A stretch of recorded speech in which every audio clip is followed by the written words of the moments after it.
It was just after midnight on a Friday night. My husband was absorbed in an online game in the living room while I sat at the dining table, working on some tasks I had brought home. Out of nowhere, he casually suggested we should live apart. Startled, I asked him why. Although we hadn't been getting along well lately, I felt I deserved to hear his reasons. My name is Megan. At the stroke of midnight, as I turned 35, my husband, fully aware of my ongoing infertility treatments, dropped a bombshell. I was so taken aback that my mind went blank. Without tearing his eyes away from the screen, he said, "You just turned 35, right? Even if you got pregnant now, it would be a high-risk pregnancy. So, I've decided to give up on having kids with you. That's why I want to live separately and move in with my mom." What? I don't understand. I was baffled as to why giving up on having kids meant he wanted to live apart from me and move in with his mother. We got married 2 years ago. While I wanted to enjoy our newlywed life for a while, my husband was eager to start a family. As the youngest of 3 brothers, each with 3 kids, he was constantly reminded by his siblings, it's best to have kids while you're still young and energetic. So, we decided to try for a baby. However, a year passed and we were still not blessed with a child. One day, my husband said, "You should get checked out." For what? Why? I asked, taken aback. "We can't have a kid. There must be something wrong with you," he yelled. Although his accusation upset me, I decided to visit the gynecologist just in case. The results revealed that I did have a condition that made it difficult to conceive. Without any symptoms, this news was a huge shock. The gynecologist explained that while it would be challenging, natural pregnancy was still possible. Despite this, I felt a heavy weight on my heart as I prepared to tell my husband. That evening, over dinner, I calmly shared the results with him. He seemed almost triumphant as he said, "I knew it was you. But the doctor said I could still get pregnant," I muttered. He glared at me and declared, "It's been impossible, and it's not going to change." His unilateral conclusion filled me with anger. "You could have an issue too, you know," I retorted.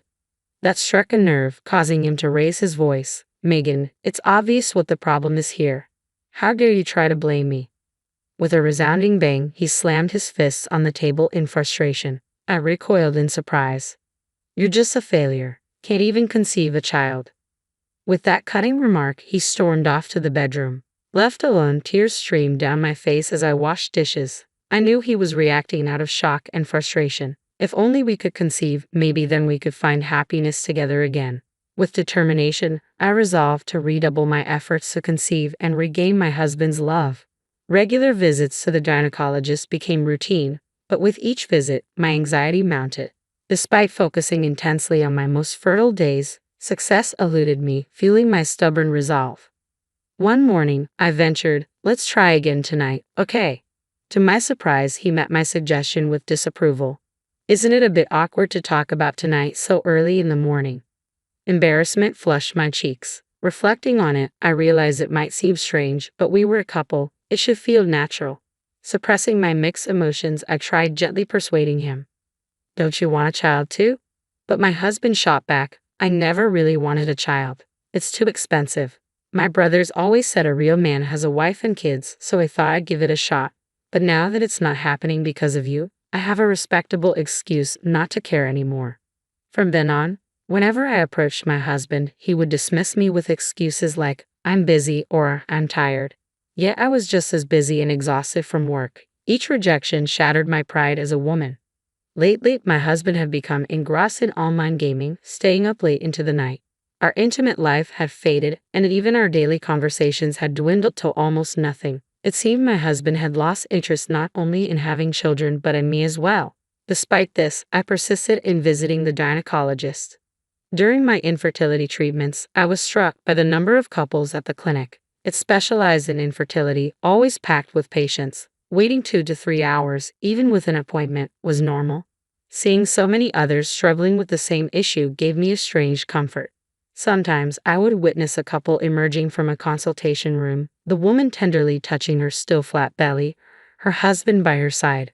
Perhaps they had just received news of a pregnancy. I longed for that to be me. I wanted a child desperately. I wanted to regain my husband's love and find happiness again. My hope for a child began to dim when I was told that further treatment would be difficult without my husband undergoing testing. I found myself at a crossroads, unsure of what to do next. Maybe it was all impossible after all. The journey home from the gynecology clinic always left me with a painful ache, threatening tears. As I stepped onto the main road, I glanced up and was startled by the sight of an elderly woman in flamboyant attire. The surprise halted my tears. She appeared to be in her 70s, with thick makeup and a boldly colorful dress that clashed with her surroundings. I didn't recognize her at first, but there was something oddly familiar about her. Could it be my mother-in-law? Despite living in the same city, we seldom crossed paths, and this woman bore no resemblance to the modest image I recalled. Yet the distinctive mole on her cheek left me certain. My mother-in-law had undergone a dramatic transformation contrary to her usual simple appearance, and it caught me off guard. I faded into the crowd, silently observing. My mother-in-law was a force of nature. She held herself to lenient standards while scrutinizing others with harsh judgment, hurling insults that could leave anyone speechless. She favored my husband, her youngest, with unabashed affection, contrasting sharply with her treatment of her other children, whom she often dismissed as mere financial burdens. This disparity fueled resentment, especially from my brother-in-law.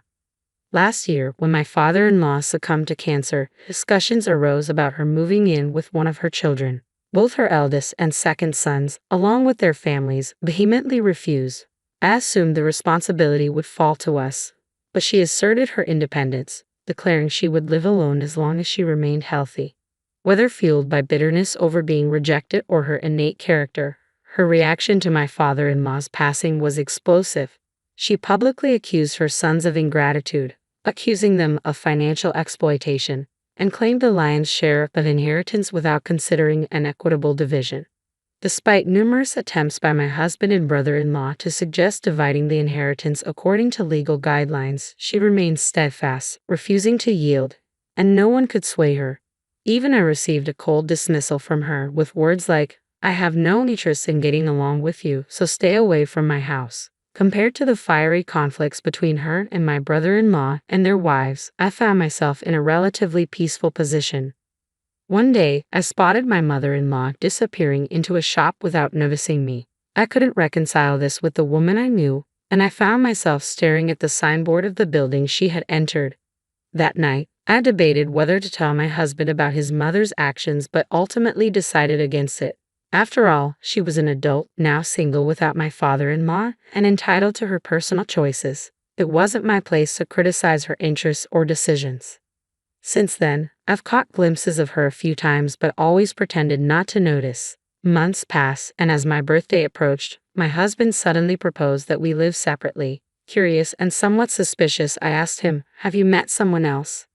I couldn't help but wonder if my mother-in-law was just an excuse and if he might be planning to remarry.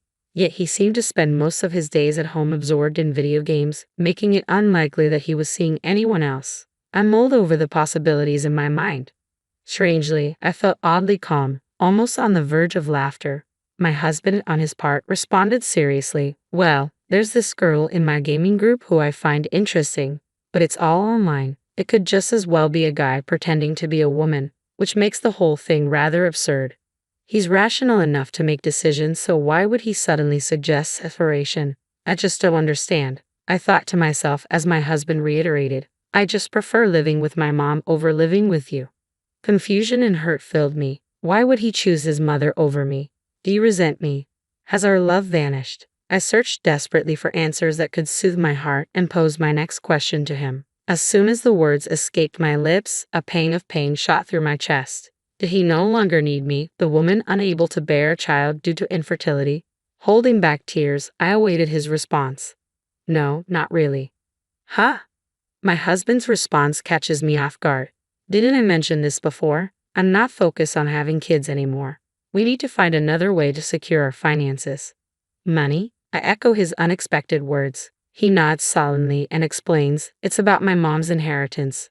I struggle to see the connection and feel increasingly perplexed. My brothers are opportunistic. They'll try to claim a larger share of mom's inheritance by arguing they have more children. I won't let that happen. Who's being opportunistic here? I'm taken aback but choose to hold my tongue. "But your mom is perfectly healthy. Isn't it premature to discuss her inheritance?" "That's why my mom dislikes you, but she dotes on me. If I move in with her now, it'll be advantageous for securing the inheritance. She likely has a significant portion of my dad's estate stashed away for herself, so I won't have to work hard and can live comfortably. With no children of our own, we need financial security for our old age, my husband explained, his tone almost mocking. I grasped the implication and was stunned. So the reason my husband had wanted a child was. So you wanted a child to ensure someone would care for you in old age. And since that's not possible, you're now aiming for a larger share of your mom's inheritance. I hoped my suspicions were mistaken. I confronted my husband, hoping for a different response, but once again, he dashed my expectations. Of course, he declared, children are meant to care for their parents. If I move in with mom now, I might secure the entire inheritance. The strong bond between Tom and his mother suddenly made sense to me. It seemed to overshadow everything else. There was no hint of fairness or sharing in his words. I was left speechless as Tom continued, almost monologuing now. Once mom passes, I'll return to live with you. While you can't have children, you manage the household impeccably and bring home a good paycheck as a full-time worker.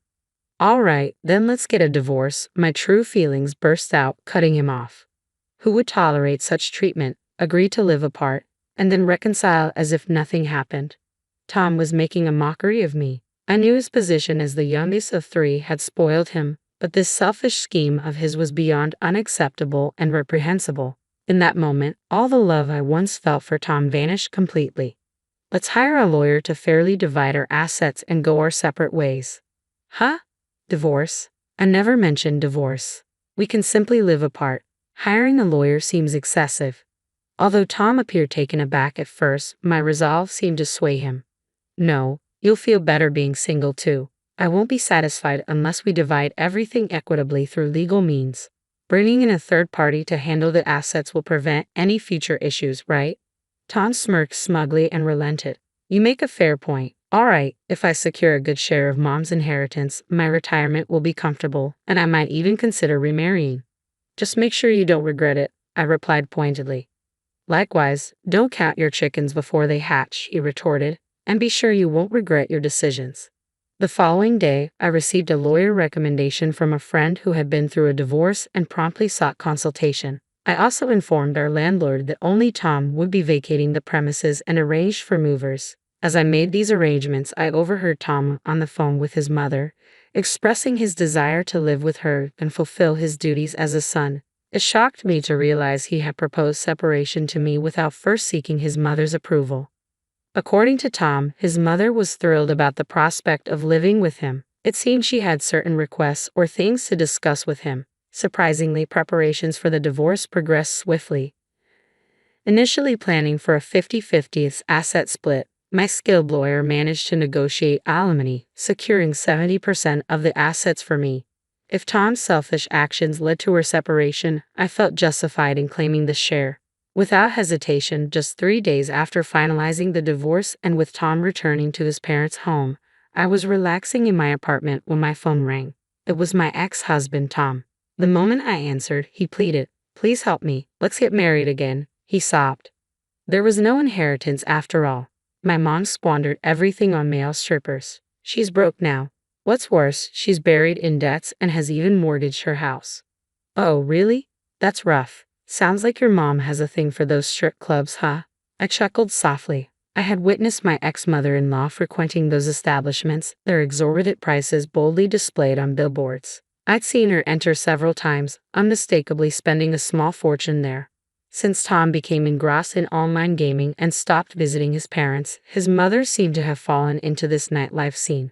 She depleted her late husband's inheritance and her retirement savings, now drowning in debt from numerous loans. Why did you tell me about this? I didn't see it as my place to interfere in people's hobbies. I never stopped you from playing video games, did I? Tom was momentarily speechless and swiftly changed the subject. She's been pressuring me to take out loans in my name. But that's impossible.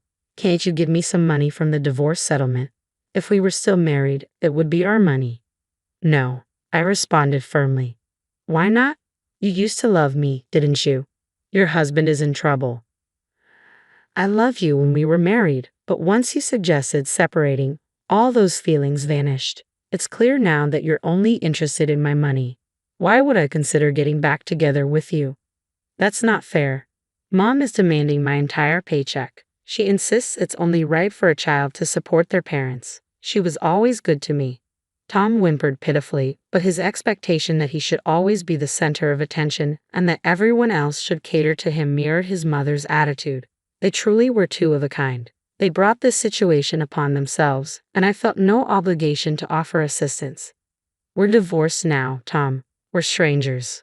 Please handle your family's issues on your own, I said calmly, flashing a reassuring smile. I ended the call and blocked his number. Then I promptly dialed each of my former brothers-in-law. Although I had planned to update them once things settled down after the divorce, it seemed prudent to inform them sooner rather than later. I recounted everything Tom had disclosed about his mother and the events leading to our separation. My ex-brothers-in-law expressed sympathy and assured me they would confront Tom about his actions. Later, I received word from one of them that Tom's brothers had paid a visit to their parents' home, resulting in quite a scene. Hearing this, I decided to change my door locks as a precaution and ultimately made the decision to move. Cutting ties completely seemed best. While browsing real estate listings, I came across a listing for Tom's parents' house being put up for sale. Curious about Tom and his mother's fate, I briefly considered asking my former brothers-in-law for updates but ultimately decided to focus on moving forward and severing all connections with the past. I plan to move to a pet-friendly apartment and relish a peaceful, carefree life, possibly with a charming feline companion.